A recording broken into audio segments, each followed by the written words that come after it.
श्रीकृष्ण श्रीकृष्ण श्रीकृष्ण श्रीकृष्ण। गुरुर्ब्रह्मा गुरुर्विष्णुः गुरुर्देवो महेश्वरः गुरुः साक्षात् परं ब्रह्म तस्मै श्रीगुरवे नमः। तस्मै श्रीगुरवे नमः। सच्चिदानन्दरूपाय विश्वोत्पत्त्यादिहेतवे तापत्रयविनाशाय श्रीकृष्णाय वयं नुमः। सर्वत्र गोविन्दनामसङ्कीर्तनं गोविन्द गोविन्द।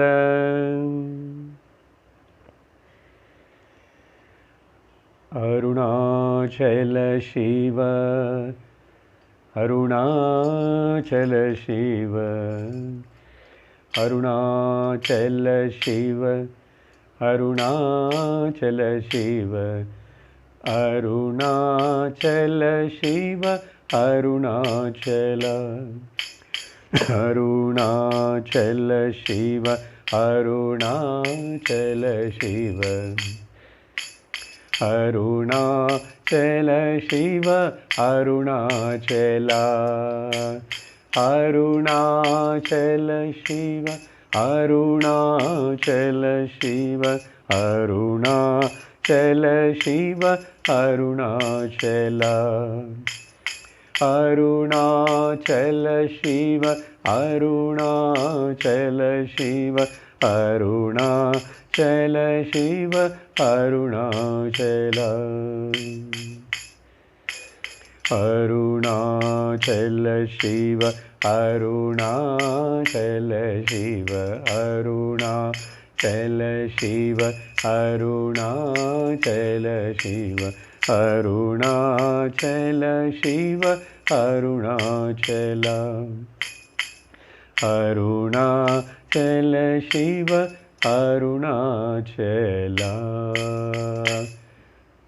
अरुणाचलेश्वर शिव भगवान की जय। हरि ओम तत्सत्। శ్రీమద్భాగవత మహాపురాణం 3వ స్కందమునందు గడిచిన సత్సంగంలో మనము వరాహావతారమును గురించి చూసాము. భగవానుడి యొక్క మొదటి అవతారం వరాహావతారం. ఈ కల్పమునందు ఈ కథంతా విన్న తర్వాత విదురుడు మైత్రేయులు వారి దగ్గర ప్రశ్నిస్తున్నాడు. భగవంతుడు స్వయంభూమను శతరూప వలన పుట్టినటువంటి పిల్లల్లో ఒక అమ్మాయి అయినటువంటి దేవహూతిని కర్దమ ప్రజాపతి వివాహమాడి వారి యందు భగవంతుడు కపిలావతారముగా అవతరించాడని చెప్పారు కదా. ఆ కర్దముడి యొక్క గొప్పతనం, ఆ ప్రజాపతి యొక్క కథను నాకు చెప్పండి అని విదురులు చాలా ఇంట్రెస్ట్ తోటి అడుగుతున్నాడు. అప్పుడు మైత్రేయులు వారు ఆ కథని చెప్పటం మొదలు పెడుతున్నారు. ప్రజాపతులు కర్దముడు, దక్షుడు మొదలైన వారు చాలామంది ప్రజాపతులు అంతకుముందే సృష్టించబడి ఉన్నారు. కానీ వీరందరూ తపస్సులో కూర్చుంటున్నారే కానీ ఎవరు కూడా ప్రపంచమును, జగత్తును, సృష్టిని అభివృద్ధి చేయుటకు పాల్పడటలేదు. అప్పుడు బ్రహ్మదేవుడు తన నుండే ఒక స్త్రీ పురుషుడిని ఉత్పత్తి చేసి స్వయంభూమను శతరూప. అంతకుముందే కర్దమ ప్రజాపతి పుట్టినాడు. ఆయనను నువ్వు కూడా రాబోయే కాలంలో ఈ జగత్తునుడే సృష్టిని అభివృద్ధి చేయుటకు నువ్వు సంతానమును కనాలి, ప్రజలను అభివృద్ధి చేయాలని అంటే దానికి తపస్సు చేయమని చెప్తే కర్దమ ప్రజాపతుడు 10,000 సంవత్సరములు తపస్సు చేస్తున్నాడండి. అలా తపస్సు చేయగా ఆ 10,000 సంవత్సరముల తర్వాత భగవాన్ శ్రీమన్నారాయణుడు భగవంతుడు శ్రీహరిని గురించిదా తపస్సు చేస్తున్నాడు. ఆ భగవంతుడు గరుడ వాహనుడై ఆ కర్దముడి యొక్క ఆశ్రమునందు దర్శనమిచ్చాడు. అట్లా దర్శనమిచ్చినప్పుడు చాలా కంటికి మనస్సుకి మనోహరమైనటువంటి ఆ దృశ్యం. కర్దముడు ఆ భగవంతుడు అక్కడ ప్రత్యక్షమై సాక్షాత్కరించినప్పుడు తాను అనేక శ్లోకములతోటి ఆ భగవంతుడిని ప్రార్థిస్తాడు, స్తుతి చేస్తాడు. అలా స్తుతి చేసిన తర్వాత భగవంతుడికి చాలా సంతోషము ఏర్పడి, కర్దముడు తపస్సు చేయుటకు ముందే సంకల్పం ఉన్నది, నాకు అనువైనటువంటి ఒక భార్య దొరకాలి, ఆ తర్వాత నేను గృహస్థనుగా ఉంటానని చెప్పి ఆయన ఆ సంకల్పంతో అక్కడ ఉన్నాడు. భగవంతుడి గురించి తపస్సు చేస్తున్నాడు. ఇలా తపస్సు చేసినటువంటి కర్దముడిని చూసి సంతోషించి భగవంతుడు ఆయనకి చాలా ఆనందం వేసిందిట. వేసి ఆయన కన్నుల నుంచి 2-3 ఆనంద బాష్పములు, నీటి బొట్టులు, కన్నీరు బొట్టులు కింద పడినాయిట. ఆ పడిన చోట బిందు సరస్సు అని ఇప్పుడు కూడా పేరు చెప్పబడుతుంది. చుట్టూ సరస్వతీ నది ప్రవహిస్తుంటుంది, మధ్యలో ఈ బిందు సరస్సు ఉంటుంది. అటువంటి ఆ బిందు సరస్సు దగ్గర కర్దముడిని భగవంతుడు దర్శనమిచ్చిన తర్వాత భగవంతుడు చెప్తున్నాడు, నీ తపస్సుకు నేను చాలా సంతోషపడుతున్నాను అని చెప్పి భగవంతుడు నీకు తగినట్లుగా నువ్వు వివాహం ఆడుటకు స్వయంభూ మనువు యొక్క కుమార్తె అయినటువంటి దేవహూతిని తీసుకొని ఆయన నీ దగ్గరికి వస్తారు. నువ్వు ఆ కన్యను వివాహం చేసుకో. ఆవిడ చాలా చక్కనిది, గుణవంతురాలు అని చెప్పి భగవంతుడు శ్రీ భగవానువాచ ఏమి జరగబోతుందనేటువంటిది ముందుగానే భగవంతుడు అక్కడ కర్దముడితోటి చెప్తున్నాడు.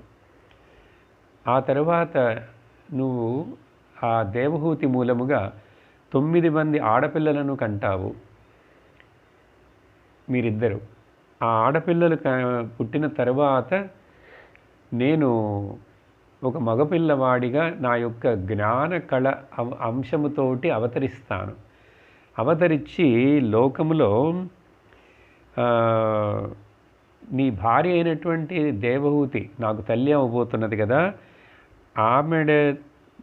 ఆమెకు లోకమునకు తెలియపరచుగా సాంఖ్యయోగ శాస్త్రము నేను బోధిస్తాను. ఈ సాంఖ్యయోగ శాస్త్రం అనేటువంటిది జ్ఞానయోగమే. ఇది క్రమముగా కాలము జరుగుతున్నప్పుడు అది మనుషులు దానిని మర్చిపోయి ఆ జ్ఞానం విషయమును మర్చిపోతున్నారు.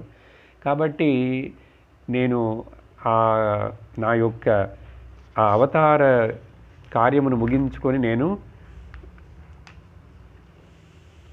ముగించుటకు నేను మీ మూలముగా అవతరిస్తానని చెప్పి ఆ తర్వాత నువ్వు సర్వసంగ పరిత్యాగిగా సన్యాసం తీసుకొని నువ్వు నీ మనసులో నన్ను ధ్యానిస్తూ నువ్వు నన్ను పొందుతావు, మోక్షమును పొందుతావు అని చెప్పి ఇలా భగవంతుడు ఆ కర్దమ ప్రజాపతికి ముందుగానే అంతా తెలియచేసి అనుగ్రహించి భగవంతుడు అంతర్ధానమైపోయాడు. అప్పుడు కర్దమ ప్రజాపతుడు ఆ మనువు యొక్క రాకకు ఆయన కుమార్తెని తీసుకొని వస్తారని ఎదురు చూస్తూ తన ఆశ్రమంలో తాను అలా తపస్సు చేసుకుంటూ ఉన్నాడు. మను అంటే దీనికి అర్థమండి ఆ మనువు స్మృతిని చెప్పాడు. అందుకనే మనుస్మృతి అనేటువంటిది వేదములో చెప్పబడినటువంటి శృతి విషయములను మరలా అనేక ఋషులు ఇలాంటి ప్రజాపతులు వాటిని మరలా వక్కాణిస్తే వాటికి పేరు స్మృతులు అంటాం. ఇప్పుడు భగవద్గీత కూడా స్మృతి గ్రంథం. ఎందుకంటే వేదములో చెప్పబడినది మరలా తిరిగి చెప్పబడినది, భగవంతుడే చెప్పినా కూడా. ఇలా మనకు 18 పురాణాలు లాగా 18 స్మృతులు కూడా ఉన్నాయండి. వీటిలో ఈ మనుస్మృతి మొట్టమొదటిది, యాజ్ఞవల్క్య స్మృతి, నారద స్మృతి, బృహస్పతి స్మృతి, పరాశర స్మృతి అని ఇలా అనేకం మనకు. ముఖ్యముగా ఇది ఎందుకంటే లోకములో ప్రజలందరికీ మంచి కలుగుటకు, వాళ్ళు సుఖముగా శాంతిగా జీవించుటకు కావలసిన అన్ని రకాల వర్ణ ఆశ్రమముల వాళ్లకు ఎలా చేసి జీవించాలనేటువంటిది, ఆచరించి జీవించాలనేటువంటి ఒక మాన్యువల్ అండి, గైడ్. ఇక్కడ ఒక విషయంను చింతిస్తాము. మనుషుడికి తన యొక్క జీవితమునకు మార్గదర్శనము చేయుటకు తప్పకుండా ఆ మనుషుడికి ఒక గైడ్ ఉండాలి. గైడ్ అంటే పుస్తకం మాత్రం కాదండి. ఆ పుస్తకములో ఉన్నటువంటి, అంటే వేదములో ఉన్నటువంటి, స్మృతులలో ఉన్నటువంటి విషయములను చెప్పి మార్గదర్శనం చేసేందుకు జీవితాంతము మనకు అటువంటి ఒక సద్గురువు కావాలి. కాబట్టి ఈ లోకమును సృష్టించినటువంటి ఆ పరమాత్ముడు ఒక మాన్యువల్ను కూడా దానితో పాటు సృష్టించి ఇచ్చాడు. ఆ మాన్యువల్ పేరే వేదం.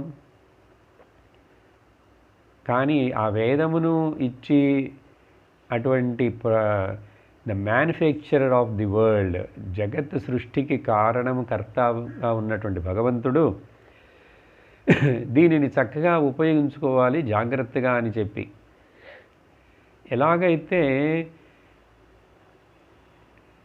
కొన్ని మ్యానుఫ్యాక్చర్ వస్తువులండి జనరల్గా ఏ మ్యానుఫ్యాక్చర్ చేసేవాళ్ళు కూడా దానిని నువ్వు సరిగ్గా ఉపయోగించకపోతే అది సరిగా పనిచేయదు. కానీ దీంట్లో చాలా లోపాలు ఉన్నాయని చెప్పి ఏ మ్యానుఫ్యాక్చరర్ కూడా దాంట్లో తెలియచేయరండి. ఒకే ఒక వస్తువు మనకు తెలిసినది లోకంలో, ఈ సిగరెట్ కంపెనీలు ఉన్నాయి చూసారా, సిగరెట్లు తయారు చేసేటప్పుడు ఆ డబ్బా పెట్టె మీద విదేశాల్లో అయితే ఇది క్యాన్సర్ స్టిక్ అని వాళ్ళు ప్రింట్ చేస్తారండి. ఇప్పుడు ఇక్కడ కూడా కొంచెం మార్చారు, కానీ తప్పకుండా cigarette smoking is injurious to health అనేది మాత్రం శాచ్యురేటరీ వార్నింగ్ ఇవ్వాలి దాని మీద. అది చూసి చదివిన తర్వాత కూడా నువ్వు దాన్ని ఉపయోగిస్తావంటే అది నీ ఇష్టం. అలాగే ఈ భగవంతుడు ఈ వరల్డ్ని మ్యానుఫ్యాక్చర్ చేసిన తర్వాత తను ఇచ్చినటువంటి మాన్యువల్లో ఇది ముఖ్యముగా భగవద్గీతలో చెప్పబడినదండి.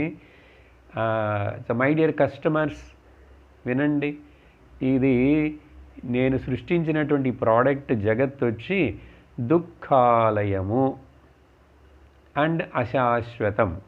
ఇది భగవద్గీతలో చెప్పిన మాటలండి.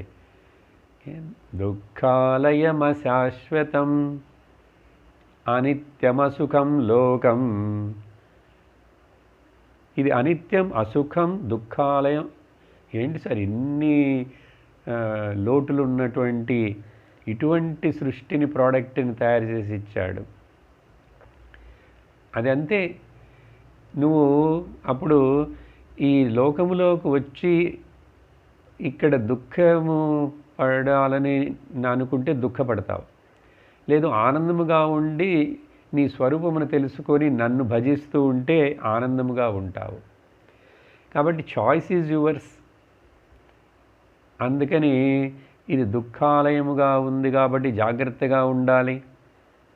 కానీ దీనినే సద్వినియోగం చేసుకొని నీ యొక్క మనుష్యుడి యొక్క మానవ జన్మ యొక్క గమ్యం ఏమిటని తెలుసుకొని ఆ గమ్యముని చేరుటకు నీకు గైడ్ కావాలి.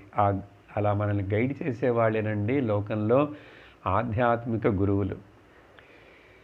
ఆధ్యాత్మిక గురువు తప్ప మనకు లోకం మన జీవితంలో మనం ఎలా జీవించాలి, ఎప్పుడెప్పుడు ఎలాంటి కష్టములు దుఃఖములు వచ్చినా కూడా వాటిని తట్టుకొని బయటపడాలనేటువంటిది వేరే ఎవ్వరూ చేయలేరండి.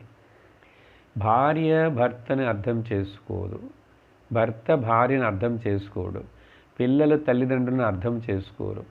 అందుకని ఎవరికి చెప్పినా కూడా వినరండి. వినాలి అంటే అక్కడ ఒక ముఖ్యమైనటువంటి క్వాలిఫికేషన్ ఉండాలి. ఏమిటంటే శ్రద్ధ. శ్రద్ధ అంటే నమ్మకం, నమ్మకం అంటే భక్తి, రెస్పెక్ట్. అలా జీవితంలో మనిషి ఏదో ఒక మనుషుడికి, అది దేవుడని చెప్తాం, దేవుడికి మనము కంప్లీట్గా నమ్మి శరణాగతి చేస్తే అప్పుడు ఆ దేవుడు మనకు మార్గదర్శనం చేస్తాడు. కానీ దీంట్లో ఒక లోపం ఉందండి. దేవుడు మనం ఎప్పుడు చూడలేదు, దేవుడు ఎప్పుడు మనతో మాట్లాడలేదు. ఆయన మాట్లాడి చెప్పి వెళ్ళినవి ఏవో పుస్తకాలు ఉన్నాయి, భగవద్గీత ఉన్నది, ఉపనిషత్తులు ఉన్నాయి, వేదాలు ఉన్నాయి, చెప్తాం. అప్పుడు మరి భగవంతుడు నేరుగా వచ్చి చెప్పడు, మనం ఎప్పుడు చూడలేదు. అప్పుడు ఆయన చెప్పినవి వినటం అనేది ఎలా జరుగుతుంది, మనకు ఎలా తెలుస్తుంది? అది ఆయన యొక్క ఏజెంట్లు అయినటువంటి, ఆయన యొక్క అంబాసిడర్స్ అయినటువంటి ఈ గురువులు లోకంలో ఆయనే ఆ గురువుల రూపంలో వచ్చి మన జీవితంలో మనకు మార్గదర్శనం చేస్తాడు. అందుకని మనుషుడికి మొదట ఈశ్వరుని యొక్క కృప కావాలి. దేవుడిని మనం చక్కగా నిజముగా ప్రార్థిస్తున్నాము అంటే మనకు దేవుడు గురువుని ప్రసాదిస్తాడు. ఆ గురువు మనకు శాస్త్రమును ప్రసాదిస్తాడు. ఆ శాస్త్రము మనకు బ్రహ్మ జ్ఞానమును ప్రసాదిస్తుంది. సో బ్రహ్మజ్ఞానము, ఆత్మజ్ఞానము వచ్చినదంటే వచ్చినప్పుడు మాత్రమే మనుషుడు తన యొక్క ఈ అసుఖం, దుఃఖాలయము, అశాశ్వతమైనటువంటి ఈ లోకము యొక్క సంసార బాధల నుంచి తప్పించుకొనగలడు. కాబట్టి ఎందుకు ఇంత విషయం చెప్తున్నానంటే ఈ మనుస్మృతులు ఇవన్నీ ఎవరైనా మనకు చెప్పాలండి. ఇవే మనల్ని జీవితాన్ని మనకు మార్గదర్శనం చేస్తాయి. అందుకని వేరే ఎవరికి చెప్పి ఎవరు వినరండి. వినాలంటే అక్కడ పూర్తిగా మనస్ఫూర్తిగా శ్రద్ధ ఉండాలి, భక్తి ఉండాలి. అలా ఏ మనిషికైతే ఒక గురువు దొరకలేదో జీవితంలో అటువంటి జన్మ దురదృష్టమైనటువంటి జన్మగా చెప్పబడుతున్నది. సరే, ఈ మన్ అంటే మనస్సు అని అర్థం. మనస్సు అనేటువంటి పదం కూడా దాంట్లోంచి వచ్చింది. కాబట్టి దానిలోంచి మనువులో నుంచి మనందరము పుట్టాము. కాబట్టి మనువులో నుండి పుట్టిన వాళ్ళందరూ మనుషులు. కాబట్టి మనుషులందరికీ మనస్సు ఉంది. కాబట్టి వాళ్ళు మననము చేయగలరు, ఆలోచించగలరు. అందుకనే మన్ ఇంగ్లీష్లో చెప్తే, హిందీలో చెప్తే అదే మను, మనస్ సంస్కృతం మానవ. ఇలా అన్ని భాషలో చూడండి. ఆ సంస్కృతం మనిదన్ అంటారు తమిళంలో, మనిషి అంటాం తెలుగులో, మ్యాన్ అంటారు ఇంగ్లీష్లో. ఇలా సంస్కృతంలో ఉన్న పదములే చాలా అన్ని భాషల్లో ఉన్నాయండి. ముఖ్యంగా 2-3 ఉదాహరణకి చెప్తున్నాను. ఇంగ్లీష్లో చూస్తే మాతృ, మదర్, భ్రాతృ, బ్రదర్. చూడండి, స్త్రీ, షీ, 3 నెంబర్ ఉంది కదా, 3, 3, పంచ, 5. చూడండి, ఆ మొదటి అక్షరం అదే ఉంది. షడ్, 6, సప్త, 7, నవ, 9. ఇంగ్లీష్లో లుక్ అంటాం కదా, అది సంస్కృతంలో కూడా లుక్కే. లుక్ అనే ఒక ధాతు ఉంది. సో మను అనే పదమునకు అర్థము, ఆ మనువులో నుంచి పుట్టిన వాళ్ళం, మన మనుషులము, మనకు మనస్సు ఉంది, ఆలోచిస్తాం. సో ఈ తపస్సు చేసిన తర్వాత, భగవంతుడు ఆశీర్వాదం చేసి వెళ్ళిపోయిన తర్వాత కొద్ది రోజుల్లోనే ఆ స్వయంభూమను, శతరూప వాళ్ళ యొక్క కుమార్తెను తీసుకొని కర్దముడు నివసించే ఆశ్రమంకు వచ్చి ఆయనతో మాట్లాడి ఆయనకి నచ్చ చెప్పి మా అమ్మాయిని వివాహం చేసుకోవాలని. అప్పుడు కర్దముడు కూడా చెప్పాడు, నాకు భగవంతుడి యొక్క ఆజ్ఞ, నాకు భగవానుడు ఇలా ఆజ్ఞనిచ్చాడు, కాబట్టి మీ అమ్మాయిని నేను స్వీకరిస్తానని చెప్పి తను వివాహం చేసుకున్నాడు. ఆ తర్వాత అక్కడ తన యొక్క ఆశ్రమనందే ఆనందముగా జీవిస్తున్నాడు. కానీ ఇంకా కుటుంబము భోగములలో, శరీర భోగములలో పాల్గొనకుండా తపస్సులోనే ఉన్నాడు. అటువంటప్పుడు ఈ కర్దమ ప్రజాపతుడి యొక్క గొప్పతనం గురించి దేవహూతి నారదుల వారి మూలముగా ముందే విన్నది కాబట్టి తనకు ఈ కర్దముడి మీద చాలా ప్రేమ. అందుకని ఈయన చేస్తున్నటువంటి ఈ తపస్సు ఎంత తపస్సంపన్నుడు, ఎంత శక్తి ఉన్నవాడు, ఎటువంటి గుణములు, భక్తి ఉన్నవాడు, జ్ఞానం ఉన్నవాడని ఆమెకి తెలుసు. కాబట్టి పతి సేవలోనే పాల్గొంటూ ఒక్క సుఖమును కూడా తను కూడా అడగకుండా, ఆయన చేస్తున్న తపస్సుకి ఎటువంటి ఒక బాధ ఏర్పడకుండా ఆయనకు కావలసినవన్నిటిని సమకూరుస్తూ తను సేవ చేసిందండి. చాలా సంవత్సరాలు చేసి రాజకుమారిగా ఉన్నటువంటి శతరూప యొక్క అందమైనటువంటి ఆ శరీరము ఈ యజ్ఞము, యాగము, తపస్సు చేస్తూ, వీటికి కావలసినవన్నీ చేస్తూ, పనులు చేస్తూ, ఆశ్రమం చూసుకుంటూ ఉన్నది కాబట్టి శరీరము బలహీనమైపోయి ఆ పొగల వలన శరీరం అంతా నలుపు రంగుగా మారిపోయి అలా వయస్సు అయిపోయినట్లుగా అయిపోయింది. కాలము కూడా అయినదే, వయస్సు కూడా అవుతున్నది. కానీ కర్దముడు ఈ గృహస్థనుగా అయ్యి పిల్లలను కనేటువంటి ఇంకా ఆలోచనలు ఆయనకి రాలేదు. కానీ ఒకరోజు ఆవిడ చేస్తున్న సేవనంతా గుర్తించాడు. ఒకరోజు అలా చూసి ఇన్ని రోజులుగా ఒక్కటి కూడా ఇది కావాలి అది కావాలని అడగకుండా ఇట్లా పతి సేవని చేస్తున్నటువంటి ఈవిడని నేను అనుగ్రహించాలి అని చెప్పి ఆయనకు మనసులో సంకల్పం ఏర్పడి వెంటనే ఏం చెప్పాడు, నువ్వు వెళ్ళి ఆ బిందు సరస్సులో స్నానం చేసిరా అని చెప్పి అన్నాడు. బిందు సరస్సులోకి వెళ్ళి స్నానమునకు దిగినప్పుడు అక్కడ ఆవిడకి ఒక 100 మంది గంధర్వ స్త్రీలు ఆవిడకి కనిపించి ఆవిడని స్నానం చేయించి అలంకారం చేసి చక్కగా ఆ బిందు సరస్సులోకి ఎప్పుడైతే ఆమె దిగినదో ఆవిడ యొక్క శరీరం యొక్క అందమంతా మరలా తిరిగి వచ్చింది. అటువంటి అందమైన శరీరముతో, అలంకారముతో ఆ సేవికలు ఆవిడని తీసుకొని మరలా బయటికి వచ్చారు. కర్దముడు తన యొక్క యోగి శక్తి మూలముగా ఒక పెద్ద విమానమును నిర్మించాడుట. ఆ విమానము 3 అంతస్తులు, దాంట్లో మేడలు ఉన్నాయండి. దాంట్లోకి వెక్కమని చెప్పి ఆ విమానంలోని వాళ్ళ గృహస్థ జీవితమును గడుపుతూ విహారములు చేస్తూ అనేక వనములన్నిటిని సందర్శిస్తూ కాలము పోయినదే తెలియలేదు. 100 వసంత ఋతువులు గడిచిపోయినాయట. ఈలోపు వాళ్లకు 9 మంది ఆడపిల్లలు పుట్టారండి. ఇట్లాంటి అనుగ్రహం చేసి ఆ తరువాత వారు ఆ విహారమును ముగించి వచ్చిన తర్వాత ఈ 9 మంది ఆడపిల్లలు పుట్టారు. వాళ్ళు పెరుగుతున్నారు. ఇలా చక్కటి అనుగ్రహం చేసి ఇప్పుడు తను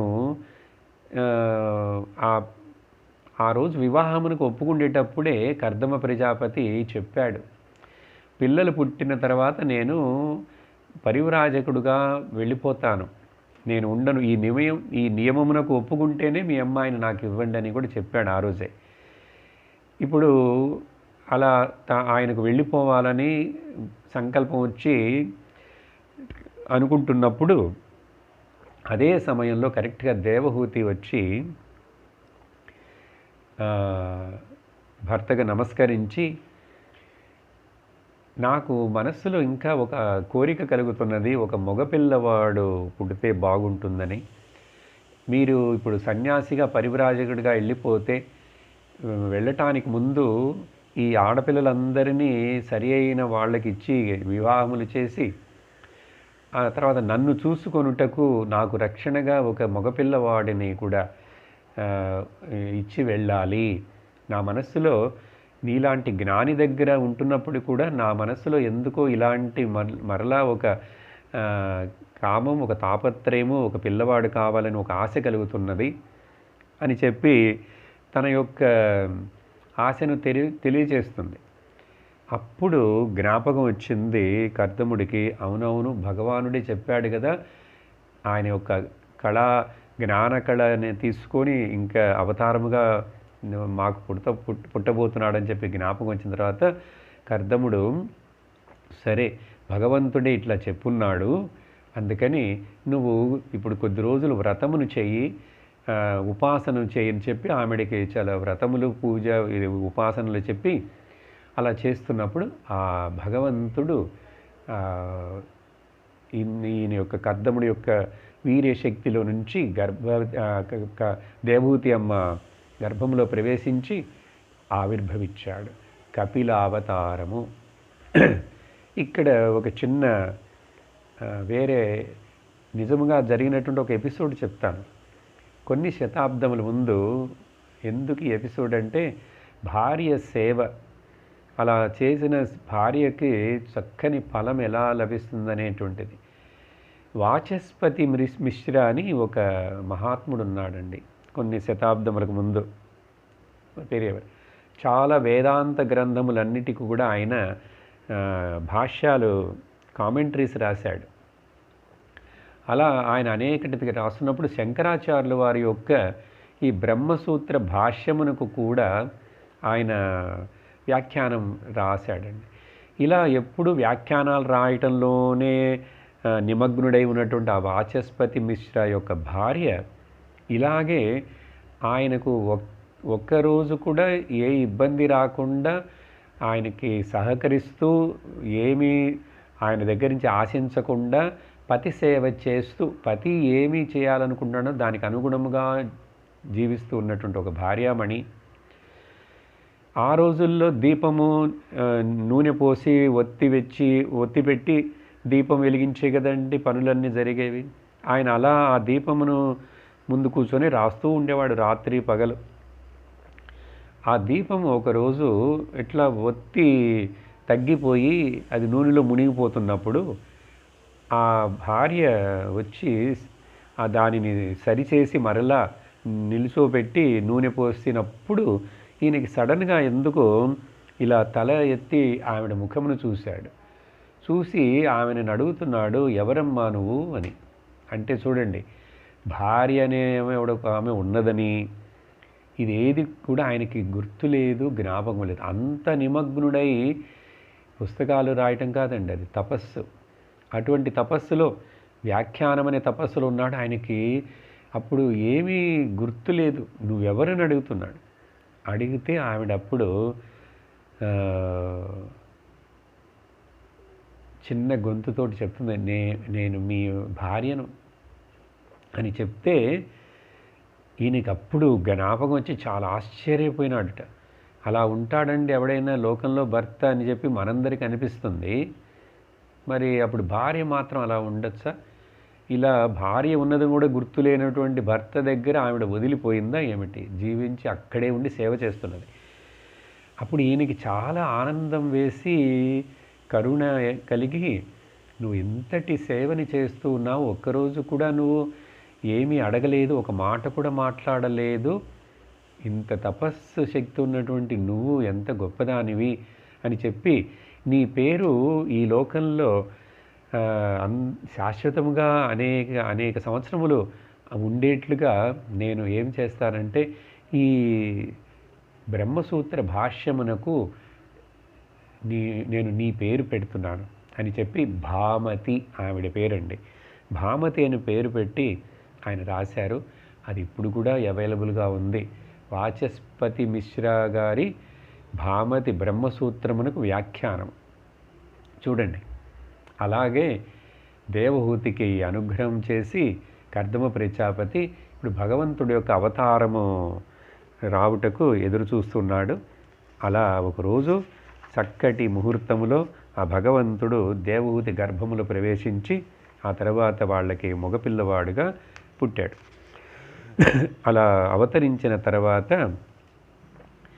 కొద్ది రోజులలోనే ఇప్పుడు ఈయన ఆ భగవంతుడికి పుట్టినది భగవంతుడు అవతారం అని తెలుసు కాబట్టి పిల్లవాడు అని అనుకోకుండా కొడుకని అనుకోకుండా వీళ్ళిద్దరూ ఆయనని భగవంతుడిగానే ఆరాధిస్తున్నారు, అట్లా చూసుకుంటున్నారు. అప్పుడు ఒకరోజు కపిల భగవానుడు చక్కగా కూర్చొని ధ్యానం చేసుకుంటూ శాంతముగా ఉన్న సమయమునందు ఈ కర్దమ ప్రజాపతి ఆయన దగ్గరికి వెళ్ళి నమస్కరించి, చూడండి పిల్లవాడని లేదు, గురుస్థానంలో అక్కడ భగవంతుడు ఆవిర్భవించి ఉన్నాడు కాబట్టి ఆయన భగవంతుడు తోటి ఇప్పుడు ఆడపిల్లలందరినీ ఇచ్చి పెళ్ళిళ్ళు చేయాలి. అక్కడికి ఎప్పుడైతే కపిల భగవానుడు అవతారం ఆవిర్భవించాడో అప్పుడు బ్రహ్మదేవుడు కూడా అక్కడికి వచ్చి అనేక వేరే ఋషులతోటి ఈ విషయమును చక్కగా ఆనందించి కపిల భగవానుడి యొక్క గొప్పతనమును చెప్పి వీళ్ళిద్దరిని ఆశీర్వదించి మీ పిల్లలను ఈ ఋషులకు ఇచ్చి ఆడపిల్లలను ఋషులకు ఇచ్చి వివాహములు చేయమని చెప్పాడండి. దానికి తగినట్లుగా కర్దముడు ఏం చేశాడు, ఆ పిల్లని వాళ్ళకి రుచికి అనుసారంగా కళ అనే తన కుమార్తెను మరీచి ఋషికి ఇచ్చి, అనసూయను అత్రికి, శ్రద్ధ అనే అమ్మాయిని అంగీరసునకు, హవిర్భువన పులస్తునకు ఇచ్చి వివాహం చేసి, తర్వాత పులహునకు గతిని, క్రతువునకు సాధ్విని, భృగువునకు ఖ్యాతిని, వశిష్ఠుల వారికి అరుంధతినిచ్చి వివాహం చేశారండి. వీళ్ళందరండి 9 మంది పిల్లలు. చూడండి, వీళ్ళందరి తర్వాత పురాణాలలో చరిత్రలో ఎంతో శాశ్వతంగా ఉండి వాళ్ళ వలన ఎన్నెన్నో దైవ కార్యములు జరిగినాయి. ఇలా 9 మంది కుమార్తెలను 9 మంది ఋషులైనటువంటి ప్రజాపతులకు ఇచ్చి పెళ్ళిళ్ళు చేశారండి. ఆ తర్వాత జరుగుతున్నది, ఇప్పుడు భగవంతుడి దగ్గర ఒకరోజు ఏకాంతముగా కూర్చొని ఉన్నప్పుడు కపిల భగవానుడి దగ్గర పిల్లవాడే ప్రార్థిస్తున్నాడు. కర్దముడు ప్రార్థిస్తూ ఇలా చెప్తున్నాడు, ఏమిటంటే, త్వాం సూరిభిస్తత్వ బుభుత్సయాద్ధ సదాభివాదార్హణపాదపీఠం ఐశ్వర్య వైరాగ్య యశోవబోధ వీర్యశ్రియా పూర్తమహం ప్రపద్యే.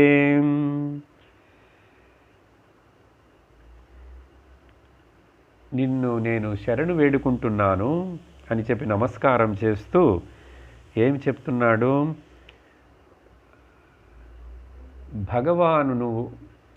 భగవానుడంటే భగవానికి ఉండవలసినటువంటి లక్షణములు. భగ అంటే 6.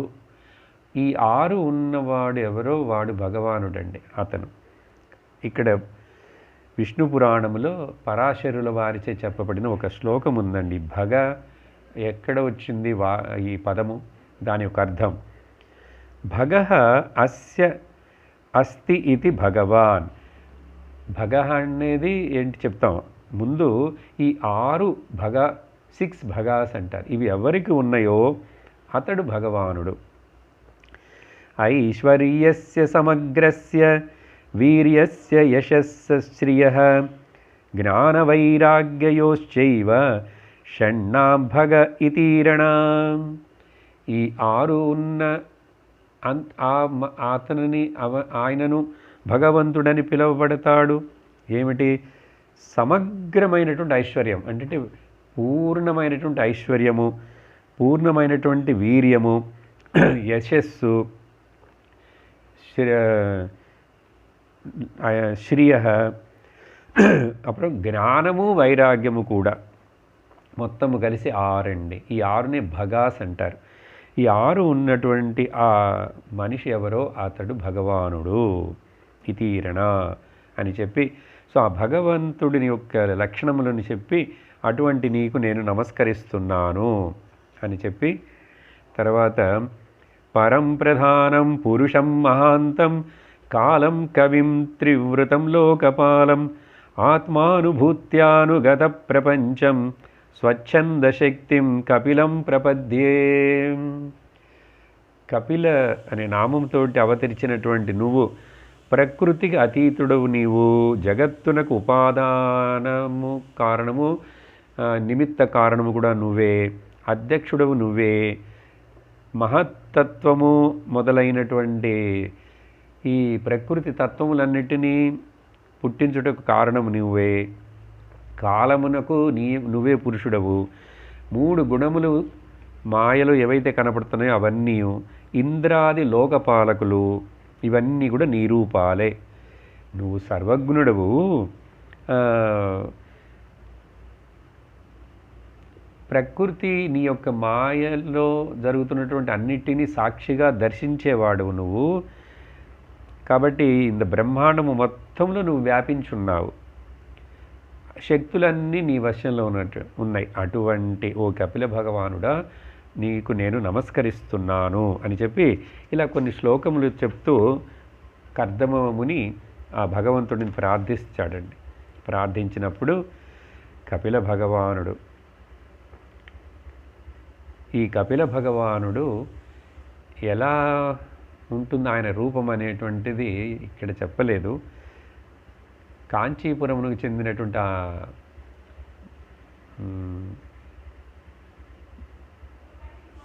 ఆ మహాత్ముడు కాంచి పరమాచార్యుల వారు, ఆయన ఎక్కడో ఉపన్యాసాల్లో చెప్పినటువంటి దైవత్తి కురల్, దేవుడి యొక్క మాటలు అని చెప్పి ఏదో పుస్తకం ఉందండి. దాంట్లో ఆయన చెప్పేవారు, ఆయనకి ఎలా తెలిసినది ఏమిటంటే, ఆయన రీసెర్చ్ ఏమిటంటే ఈ కపిల భగవానుడు అమెరికాలో ఉన్నటువంటి ఇప్పుడు కాలిఫోర్నియా అని ఏది పిలుస్తున్నామో అది కపిలారణ్యము.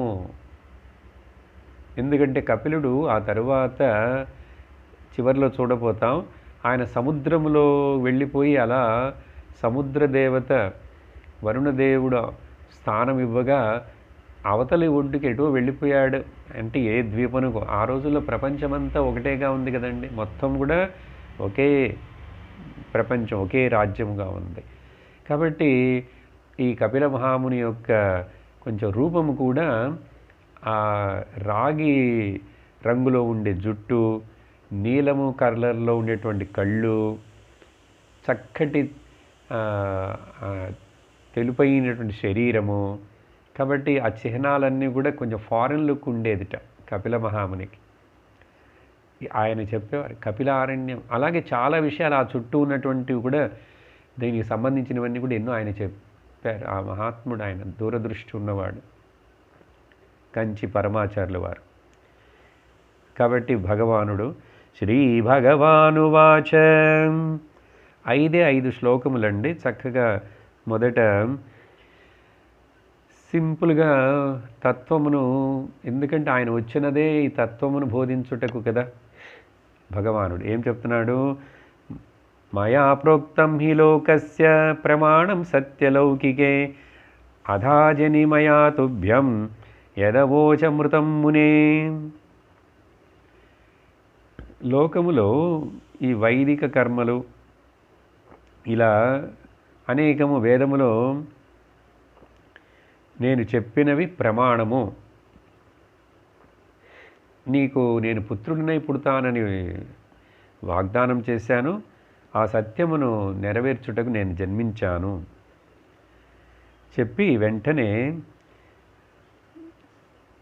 ఏ కలుషితమైనటువంటి తర్వాత శ్లోకం అండి, ఏతన్మే జన్మ లోకేస్మిన్ ముముక్షూణాం దురాశయాత్.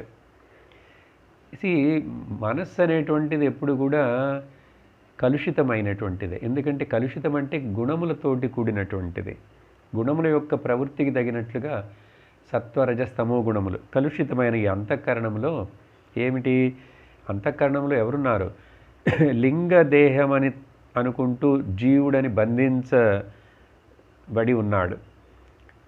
కలుషితమైనటువంటి ఈ మనస్సులో జీవుడు బంధించబడి లింగ శరీర రూపంలో ఉన్నాడు. ఇది సంసారమునకు దుఃఖమునకు కారణం. కాబట్టి ఏం చేయాలి? దాని నుండి విముక్తిని పొందాలంటే ఆత్మ సాక్షాత్కారమును పొందుట ద్వారా మాత్రమే ఇది జరుగుతుంది. కాబట్టి ఆత్మ ఏమిటి, అప్పుడు ఈ గుణములు ఏమిటి, ఈ లింగ శరీరం ఏమిటి, దీనికి దానికి ఉన్న సంబంధం ఏమిటి? సో తత్వములంటే దాని స్వభావమును, దాని యొక్క గుణమును, స్వరూపమును వివేకపూర్వముగా చక్కగా అర్థం చేసుకొని దానిని ఎవరైతే వింటారో అటువంటి బోధన చేయుటకే నేను ఈ లోకములో అవతరించాను. చూడండి, జ్ఞానమును ఇవ్వుటకు మాత్రమే భగవంతుడు అవతరిస్తున్నాడు. ఎందుకంటే ఆయన జ్ఞానస్వరూపుడు. ఆయనకు మనకు ఏమీ వ్యత్యాసము లేదు. ఆయనే మనము రూపంలో, ఈ శరీర రూపంలో నేను అనుకుంటున్న ఇక్కడ ఉన్నాడు. కాబట్టి కానీ ఇప్పుడు అజ్ఞానం అనేటువంటిది మధ్యలో ఒకటి నిలుస్తున్నది. అది పోవాలంటే ఈ వివేకం ఉండాలి, ఈ జ్ఞానము కావాలి, సాంఖ్య జ్ఞానము కావాలి. అది చెప్పుటకి నేను వచ్చాను అంటే ఆయన అవతారం యొక్క కార్యము ఏమిటి, ముఖ్యమైన పని అనేటువంటిది చెప్తారు. చెప్పి ఆ తర్వాత ఏష ఆత్మపదో వ్యక్త నష్ట కాలేన భూయస తం ప్రవర్తయితుం దేహం ఇమం విద్ధి మయాభృతం. ఈ ఆత్మజ్ఞానం అనేటువంటిది నేను ఎప్పుడూ ఇచ్చున్నాను, చెప్పున్నాను. ఇది చాలా సూక్ష్మమైనటువంటి విషయం. దీర్ఘమైన కాల ప్రవాహంలో ఇది అప్పుడప్పుడు కనుమరుగవుతుంటుంది. కాబట్టి దీనిని మరలా లోకంలో నేను వర్ధింపచేయుటకు, వృద్ధి చేయుటకు ఈ దేహమును దాల్చి నేను ఇక్కడికి వచ్చాను అని చెప్పి తర్వాత ఇప్పుడు నేను నీకు ఆజ్ఞనిస్తున్నాను. గచ్చకామం మయా పృష్టో మయి సన్యస్త కర్మణ జిత్వా సుదర్జయం మృత్యుం అమృతత్వాయం మాం భజ. నేను నీకు అనుజ్ఞనిస్తున్నాను, నువ్వు యథేచ్ఛగా పరివ్రాజకుడుగా, సన్యాసిగా వెళ్ళిపో.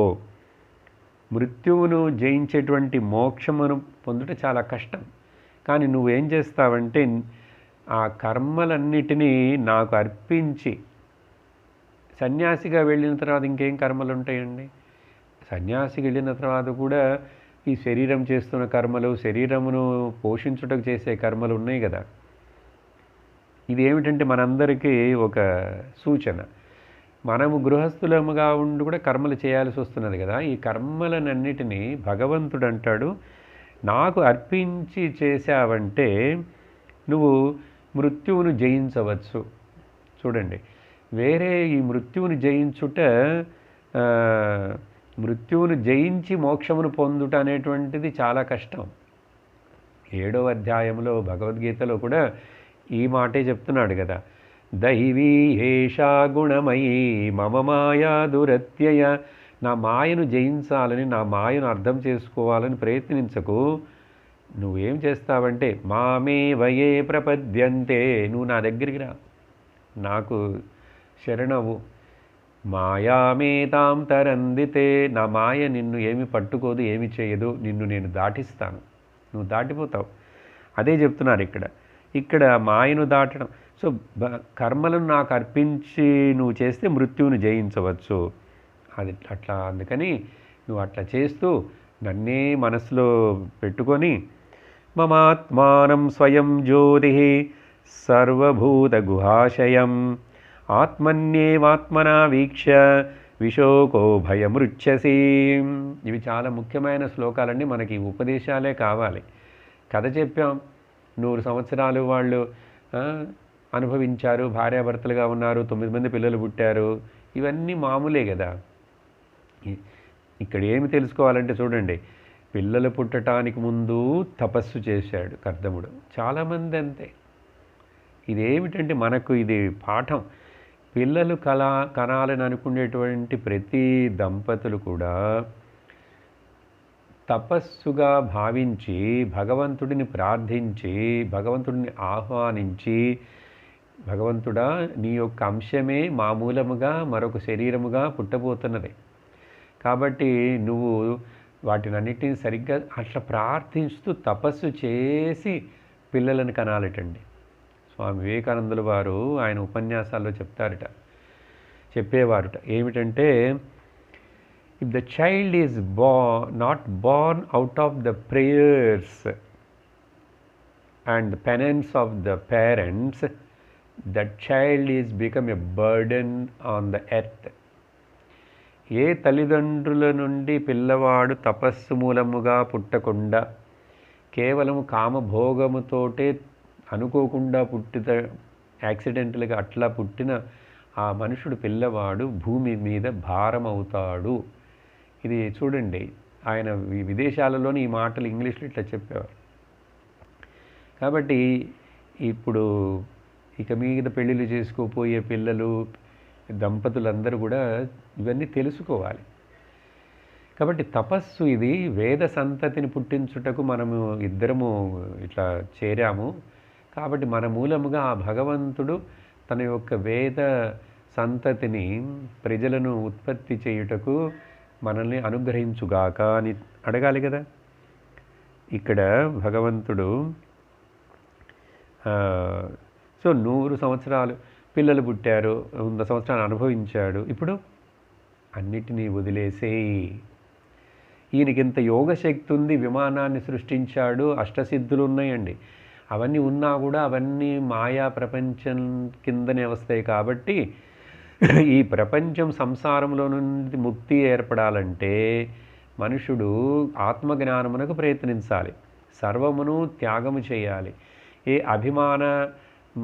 అహంకార అభిమానములు పెట్టుకోకూడదని చెప్పుతూ ఇప్పుడు ఈ శ్లోకంలో ఏం చెప్తున్నారంటే, మమ ఆత్మానం స్వయం జ్యోతి, నేను భగవంతుడు తనని చెప్పుకుంటున్నాడు తన యొక్క గొప్పతనమును. అదే ఆత్మ అందరికీ. నేను స్వయం ప్రకాశ స్వరూపమైనటువంటి సకల ప్రాణుల యొక్క హృదయంలో నివసిస్తున్నటువంటి ఆత్మస్వరూపం నేను. నువ్వు అట్లా భావించి నుడి హృదయంలోనే నన్ను దర్శించు, ఆత్మగా దర్శించు.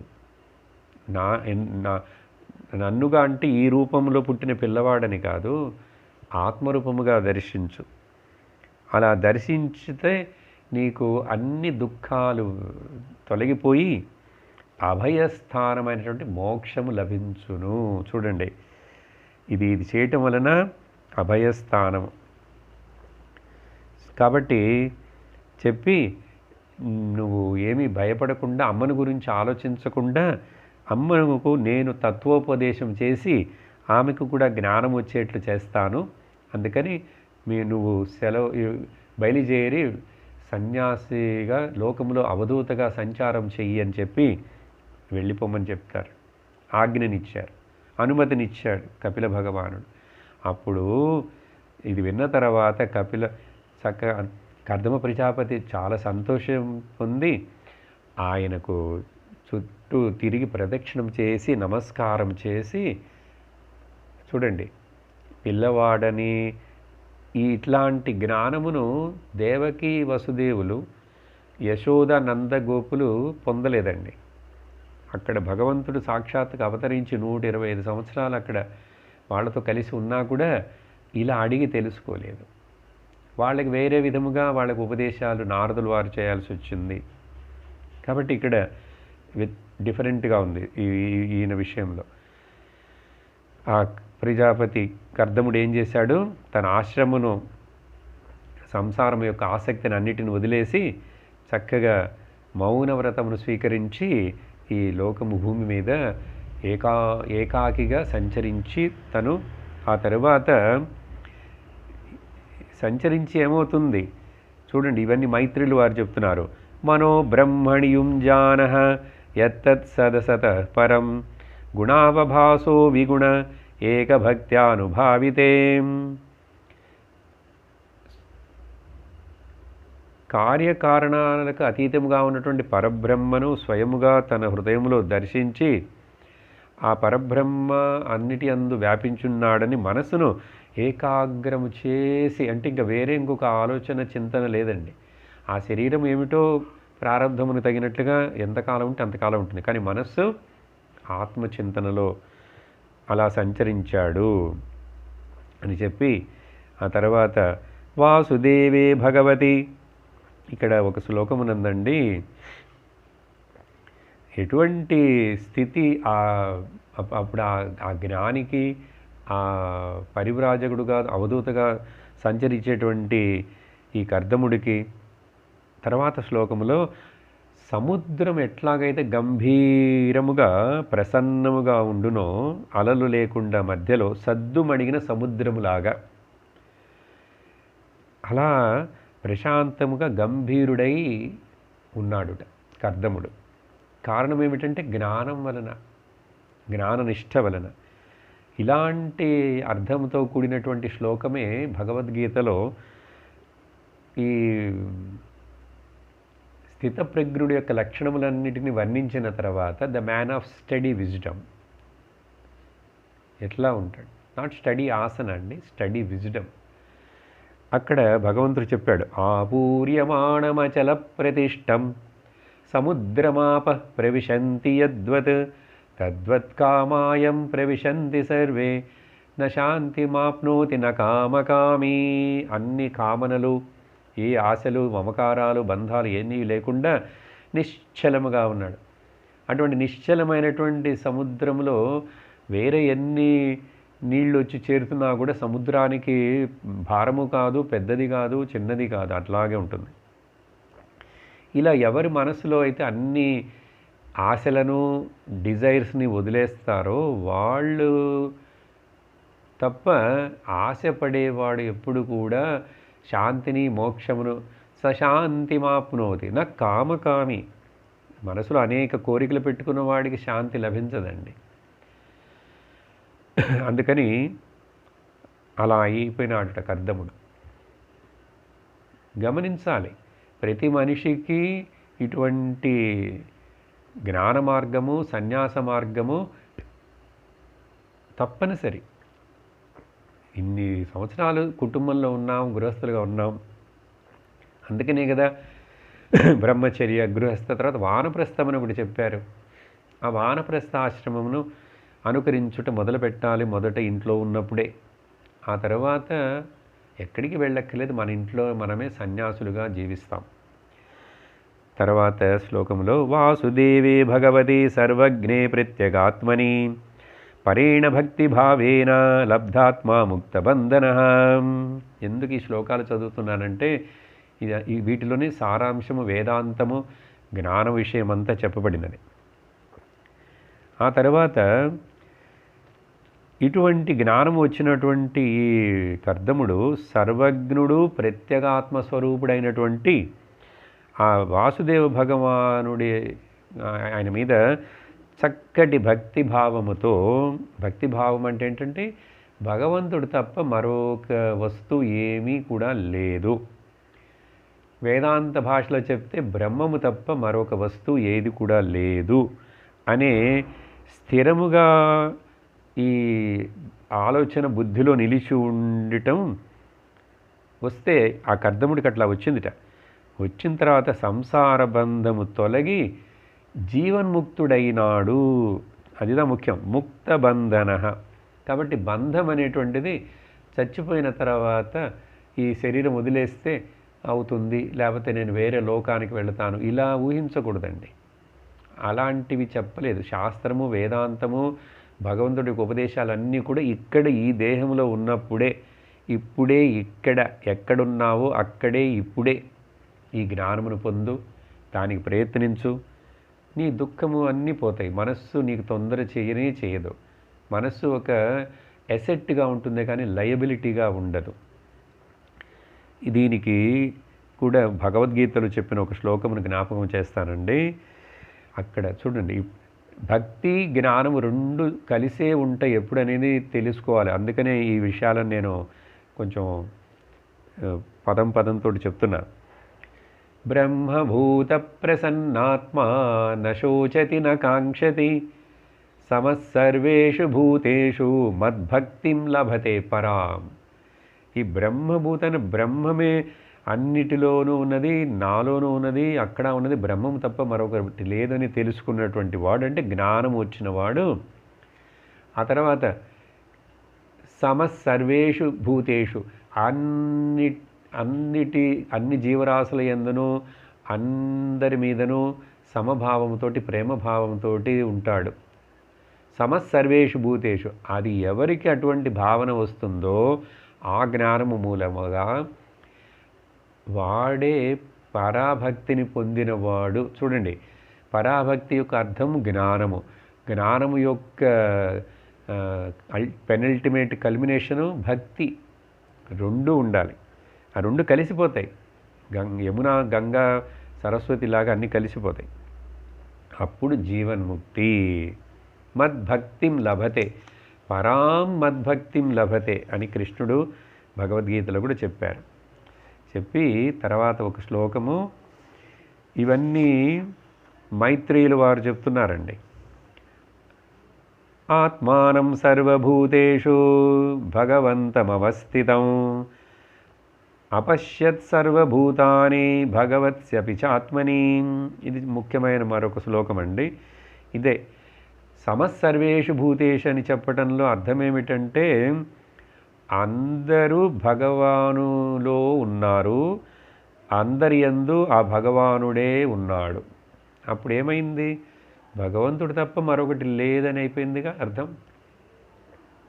చూడండి, సో సకల ప్రాణులలో భగవంతుడే. కాబట్టి దీనికి అనేక శ్లోకాలు ఇలాంటి అర్థంతో చెప్పబడిన ఉన్నాయండి. ఈశావాస్యోపనిషత్తులో ఇలాంటిదే. యస్తు సర్వాణి భూతాని ఆత్మన్యేవానుపశ్యతి సర్వభూతస్థమాత్మానం తతో న విజుగుప్సతే. అప్పుడు ఆ తర్వాత వీడికి ఈర్ష, ద్వేషం, అసూయ, భేదభావములు ఇవేవి ఉండవు. మనస్సుని తొందరపరిచేటువంటి అసుర భావములు ఏవి ఉండవు. సర్వభూతస్థమాత్మానం.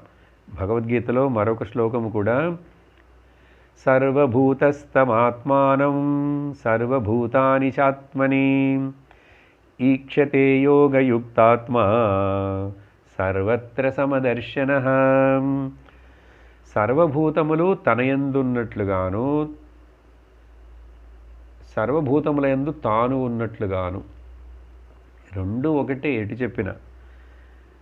ఇట్లా ఈక్షతే యోగయుక్తాత్మ.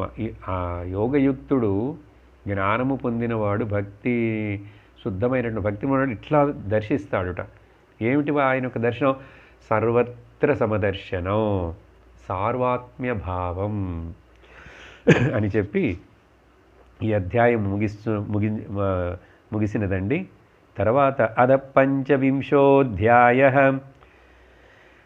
ఆ తరువాత దేవహూతి అమ్మ. ఇప్పుడు భర్త అడవికి వెళ్ళిపోయాడు, ఆయన సన్యాసిగా వెళ్ళిపోయాడు.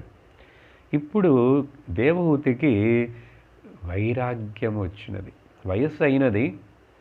ఇప్పుడు అనుకొని దేవహూతిరువాచ. ఒకరోజు ఆ భగవంతుడు ఇలాగే ఏకాంతముగా కూర్చొని ఉన్నప్పుడు కపిల భగవానుడు, తన కొడుకైనటువంటి కపిల భగవానుడు ఆ జ్ఞాపకము పెట్టుకొని, బ్రహ్మదేవుడు అప్పుడు వచ్చినప్పుడు వీళ్ళకి చెప్పాడు, ఈయన జ్ఞానస్వరూపుడు, జ్ఞానమును లోకములు ప్రచారము చేయుటకు పుట్టినవాడని చెప్పినందువల్ల దేవహూతి అమ్మకి జ్ఞాపకం వచ్చి చెప్తున్నది, భగవంతుడిని ప్రశ్నిస్తున్నది మొదట తెలుసుకోవాలని. కొడుకుని గురువు స్థానములో భావించి, దేవహూతిరువాచ నిర్విణ్ణానితరాం భూమన్ నసదింద్రియ యతర్షణాత్ ఏన సంభావ్యమానేన ప్రపన్నాంధం తమః ప్రభో. నేను ఇంతకాలము ఈ దుష్టమైనటువంటి ఇంద్రియములు, మనస్సు యొక్క విషయములలోనే ఉండి ఇంద్రియములు సంతోషపెట్టడం, ఈ భోగములు లోకం విషయములే కుటుంబ విషయంలోనే నిమగ్నమైపోయి నేను అంధకారంలోకి నెట్టబడినాను. ఇప్పుడు తెలుసుకుంటున్నా చూడండి. మనం అజ్ఞానములో ఉన్నాము, మన యొక్క దుఃఖమునకు కారణం అజ్ఞానమని తెలుసుకోవాలి. తను తెలుసుకుంటున్నది. తెలుసుకొని ఇప్పుడు కానీ ఎట్లా దాటేది? నువ్వు ఆ దాటకు చాలా కష్టమైనటువంటి అటువంటి అజ్ఞానమును, అంధకారమును దాటించుటకు నువ్వు ఒక మార్గదర్శకుడివి. చూడండి, గురువుని గుర్తిస్తున్నది. కాబట్టి జీవితంలో గురువు కావాలి. మొదట అదేగా చెప్పాను. నువ్వు అనుగ్రహిస్తే నేను నాకు ఏదో పుణ్యము చేసినందువల్లనే నువ్వు నాకు లభించావు. అనేక జన్మల తర్వాత నాకు ఇప్పుడు తప్పకుండా నీ వలన எனக்கு జ్ఞానం ఏర్పడుతుంది. ఇది నాకు ఆఖరి జన్మ అవుతుందని నమ్మకం. చూడండి, అందుకని గురువు దగ్గరికి వెళ్ళేటప్పుడే, గురువు దగ్గర వింటున్నప్పుడే అనిపించాలి, నాకు ఇంకా ఎక్కడికి గురువు షాపింగ్కి వెళ్ళాల్సిన అవసరం లేదు. నేను అక్కడెక్కడ తిరుగుతూ మరలా మనస్సుని డిస్టర్బ్ చేసుకోవక్కర్లేదు. నాకు చేరవలసిన చోటికి చేరాను, పొందవలసినది పొందుతాను.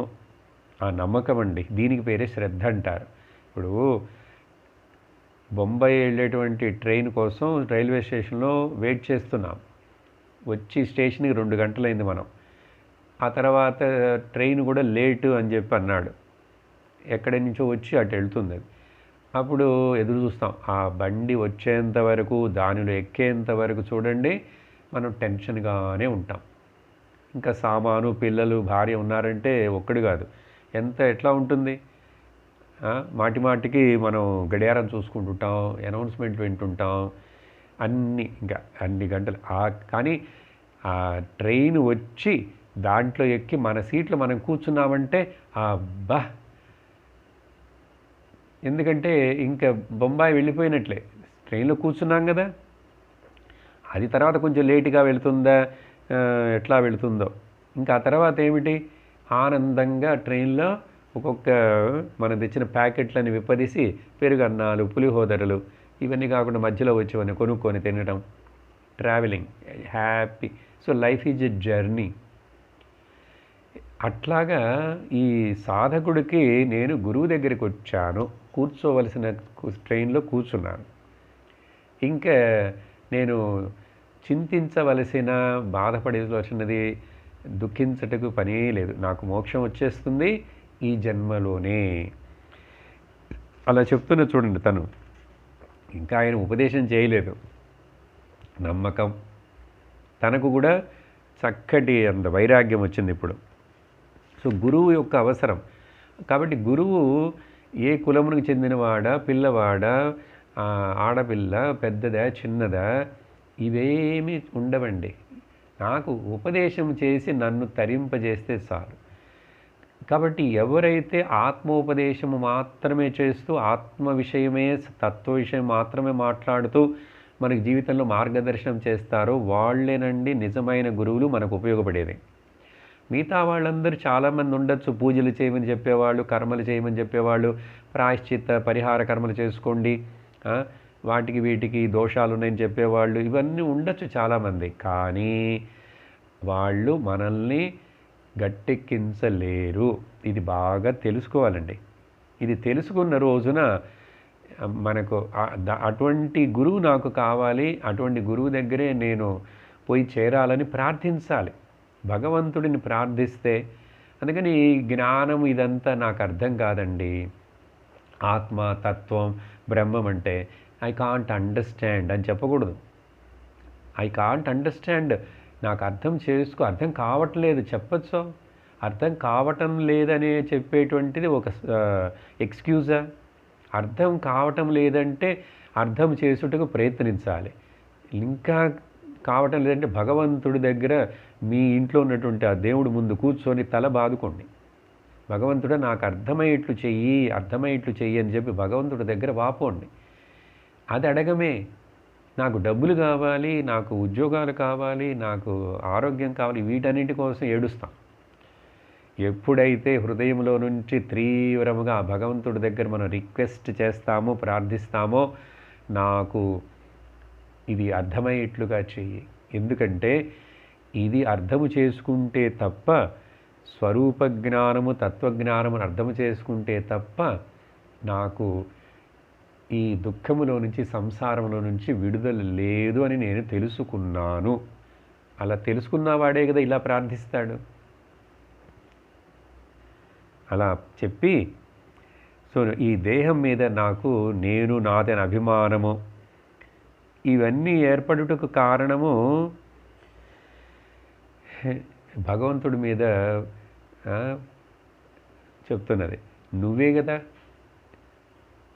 అంటే ఏంటి? ఈ శరీరంలో అసలు నేననేది ఎవరున్నారు? అలా అభిమానం కలుగుతున్నది అంటే అసలు ఈ ప్రపంచం, దేహం నేనా సృష్టించాను? మన శరీరాన్ని మనం సృష్టించామా? మీరెవరైనా సృష్టించారా మీ శరీరాన్ని? అప్పుడు ఈశ్వరుడు సంకల్పించేది సృష్టిస్తే దాంట్లో నన్ను నెట్టినట్టు నేను వచ్చి దీంట్లో ఇరుక్కుపోయినాను. కాబట్టి ఈ నేను ఇది కలిగించిన ఈ భావాలన్నీ కూడా నువ్వే కలిగించావు అంటే అర్థం ఏమిటి చూడండి. కాబట్టి నువ్వే ఈ వ్యామోహమును కూడా దూరం చేయాలి. చూసారా? అందుకని రెండిటిని భగవంతుడికే ఉపచెప్తాం. ఈ ప్రపంచం నీది, ఈ దేహము నీది, కానీ దీంట్లో నువ్వే ఎందుకో నాకు ఇట్లా తెలియకుండా నేను నేను అనే అహంకారాన్ని కలిగించావు. నువ్వే దూరం చేయి. భక్తులు ఇట్లాగ అడుగుతారండి, ఆయనతోటి పోట్లాడతారు, మాట్లాడతారు. నువ్వు చేసావు, నువ్వే తొలగించు, నాకు తెలియదు. అదే భక్తిలో లక్షణం. నాకు ఏది మంచిదనేది నాకు తెలియదు. అర్జునుడు ఇట్లాగే కదండి అడిగాడు. ఆ 2వ అధ్యాయము మొదటిలో ఇలా అడిగినప్పుడే భగవంతుడు చెప్పడం మొదలుపెట్టాడు. ఆ శ్లోకం అందరూ మనపాఠం చేసుకోవాలండి, బైహార్ట్ చేయాలి. కార్పణ్యదోషోపహత స్వభావ పృచ్ఛామి త్వాం ధర్మ సమ్మూఢచేతాః యశ్రేయస్యాన్నిశ్చితం బ్రూహి తన్మే శిష్యస్తేహం షాధి మాం త్వాం ప్రపన్నం. దీని యొక్క సింపుల్ మీనింగ్ ఏంటంటే, ఓ భగవంతుడా, నేను అట్టర్ కన్ఫ్యూజన్లో ఉన్నాను. నాకు ఏది మంచిదనేది నిర్ణయించుటకు నాకు తెలియదు. నేను నిన్ను గురువుగా స్వీకరిస్తున్నాను. నువ్వు నన్ను శిష్యుడిగా స్వీకరించి నువ్వు ఏది నాకు మంచిదో యశ్రేయస్యా నిశ్చితం బ్రూహి తన్మే, எனக்கு ఏది మంచిదనేటువంటిది నీకు బాగా తెలుసు. ఎప్పుడు ఇట్లా చెప్పగలవండి? గురువు దగ్గర చెప్తాం. డాక్టర్ దగ్గరికి వెళ్ళి, డాక్టర్ గారు ఈ మందు ఇవ్వండి, ఆ మందు ఇవ్వండి అని చెప్తామా? చెప్పాం. డాక్టర్ గారు మీకు తెలుసు, మంచి మందు ఇవ్వండి అని చెప్తాం. అది చెప్పచ్చు, మంచి మందు ఇవ్వండి, నాకు ఏది సూట్ అవుతుంది. అట్లాగా గురువు దగ్గర కూడా. కాబట్టి ఈవిడే దేవహూతి అమ్మ చక్కటి వివేకం ఉన్న మనిషి. చూడండి, ఆడావిడే తల్లి, ఎంతో వయసు అయినది ఆవిడికి. ఇప్పుడు అవన్నీ ఏమీ లేదు, జ్ఞానమును పొందాలని ఆశ రావాలి. చక్కటి తర్వాత ఒక శ్లోకంలో చెప్తున్నదండి భగవంతుణ్ణి, త్వం త్వాగతాహం శరణం శరణ్యం స్వభృత్య సంసారతరో కుఠారం జిజ్ఞాసయాహం ప్రకృతే పూరుషస్య నమామి సద్ధర్మ విధాం వరిష్టం. నీకు నమస్కరిస్తున్నాను, నీకు నిన్ను శరణు పొందిన భక్తులకు ఉన్నటువంటి ఈ అజ్ఞానం, సంసారం అనే వృక్షమును నరికేటువంటి గొడ్డలి లాంటి వాడవు నువ్వు. చూడండి, భగవంతుడిని కుఠారం అంటే గొడ్డలి. భగవంతుడిని ఎవరైనా ఈ పేరుతో పిలుస్తారా? మరి ఏం చేయాలి? ఆయనే కదా సంసార వృక్షమును తొలగించాలంటే ఆ జ్ఞానం ఆయన ప్రసాదించాలి. ఆత్మస్వరూపుడే తాను మేల్కొల్పుకొని జ్ఞానమును పొందుటకు ఆశపడాలి. కాబట్టి సంసారతరో, నీకు భక్తులైనటువంటి వాడు, నీ భక్తుల యొక్క భక్తి లేకుండా నీ పక్కన చూడని వాళ్లకు, నీ దగ్గరికి రాని వాళ్లకు నువ్వేం చేయగలవు? నువ్వు ఉన్నావు, నేను గుణపరుస్తాను అని చెప్పి ఉన్నావు. లోకమును మొత్తనకు వైద్యుడుగా ఉన్నావు ఈ సంసారమని వ్యాధికి. కాబట్టి ఈ సంసారమనే వృక్షమును నరక కలిగినటువంటి ఒక గొడ్డలి లాంటి వాడవు నువ్వు. కాబట్టి నాకు ఇప్పుడు జిజ్ఞాసతోటి చాలా ఆశ, ఇంట్రెస్ట్ తోటి తెలుసుకోవాలనే ఆశతోటి ప్రకృతి పురుషులు అంటే ఏమిటి, ఈ ప్రకృతి పురుషుల యొక్క స్వరూపమును తెలియగోరుచున్నాను. చూడండి, అందుకని వివేకము లేకుండా విచారణ చేయకుండా జ్ఞానం రాదండి. అందుకని నేనేం చదువుతానులే, ఇప్పుడు నేనే వింటానులే అని అనకూడదు. ఏదో భాషలో తెలుగులో చెప్తున్నాం, సంస్కృతంనే వినాలి కదా, వినాలి, తెలుసుకోవాలి. ఆవిడ ఎందుకంటే రెండు కనపడుతున్నాయే, పరమ పురుషుడవు నువ్వు, భగవంతుడివి, మా ఆయనకు నువ్వు దర్శనమిచ్చి ఆ రోజున చెప్పావు, వాగ్దానం చేశావు. ఇప్పుడు వేరే రూపంలో వచ్చి ఇక్కడ పుట్టావు, పురుషుడు. ప్రకృతి అంటే ఈ శరీరంలో చూడండి మనందరికీ అనిపిస్తున్నదిగా నేను నేను అనిపిస్తున్నటువంటిది, దానికి పేరు పురుషుడండి. పురుషుడంటే ఇక్కడ స్త్రీ పురుషు అని అర్థం కాదు. ఈ పురమునందు శయిస్తున్నవాడు, పురే శయనాతిథి పురుష, పూర్ణత్వాతిథి పురుష, రెండు అర్థాలు. ఈ శరీరంలో, శరీరం అనే పురంలో నివసిస్తున్నటువంటి ఆ నేను అనేటువంటి భావన ఏది ఉందో వాడు పురుషుడు.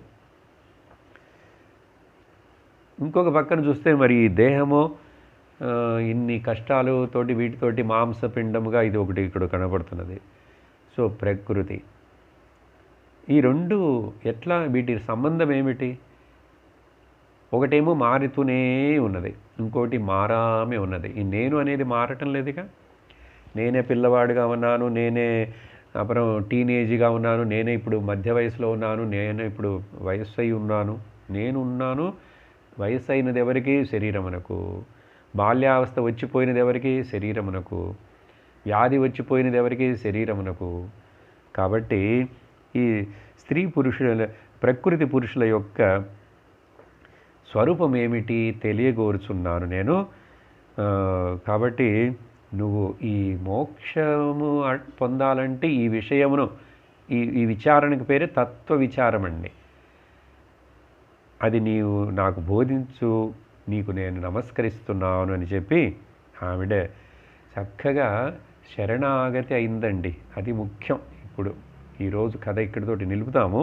ఎందుకంటే ఆ తర్వాత కపిలోపాఖ్యానము, కపిల గీత అని కూడా చెప్పబడేటువంటి భగవానుడు కపిల అవతారము తీసుకున్నప్పుడు మాట్లాడిన, చెప్పినటువంటి ఉపదేశము ఆధ్యాత్మిక విద్య, బ్రహ్మ విద్య, మెటాఫిజికల్ సైన్స్ చాలా విస్తారముగా అనేక అధ్యాయంలో చెప్పబడుతుందండి. చూద్దాం కొంచెం కొంచెం మనము ఎంతవరకు ఇలా అర్థం, చాలా చక్కగా వివరిస్తాడు భగవాన్ కపిలుడు. ఇక్కడ మనము వచ్చే సత్సంగంలో ఈ కపిల ఉపాఖ్యానమును మొదలు పెడతాము. తప్పకుండా ఇది శ్రద్ధతోటి వినవలసినటువంటి విషయాలండి. ఈరోజు నేను మాట్లాడినది, ఇక రాబోయేటువంటి ఉపదేశములు మనకు ఉపయోగపడేటువంటిది ఆ ఉపదేశమేనండి. కథ మనకేమి ఉపయోగపడుతుంది? ఆ రోజు ఎప్పుడో 10,000 సంవత్సరాలట ఆయన తపస్సుట. నాకు 10 నిమిషాలు కూడా సరిగ్గా ఇక్కడ కూర్చోడానికి నా శరీరానికి నాకు శక్తి లేదు. మీరేంటి చెప్తున్నారు? కాలక్షేపం కోసం మీరు మాట్లాడుతున్నారు, మమ్మల్ని కూడా అట్లా కాదు. సరిగ్గా విని, వినవలసినది విని, వినాల్సిన విధముగా విని అర్థం చేసుకో. ఇప్పుడు ఇక్కడ ఈరోజే, ఈ కార్తీక పౌర్ణమి రోజే ఆ శివ భగవానుడి అనుగ్రహంతోటి నువ్వు శివుడివని తెలుసుకుంటావు. ఓమానందం ఓమానందం ఓమానందం సచ్చిదానందం ఓమానందం బ్రహ్మానందం ఓమానందం ఆత్మానందం ఓమానందం కృష్ణానందం ఓమానందం అమృతానందం शिवाय, ॐ नमः शिवाय, ॐ नमः शिवाय, ॐ नमः शिवाय। सर्वत्र गोविन्दनामसङ्कीर्तनं, गोविन्द गोविन्द। ॐ लोकाः समस्ताः सुखिनो भवन्तु, लोकाः समस्ताः सुखिनो भवन्तु, लोकाः समस्ताः सुखिनो भवन्तु। ॐ शान्तिः शान्तिः शान्तिः। हरिः ॐ श्रीगुरुभ्यो नमः। हरिः ॐ। हरि ओम तत्सत्।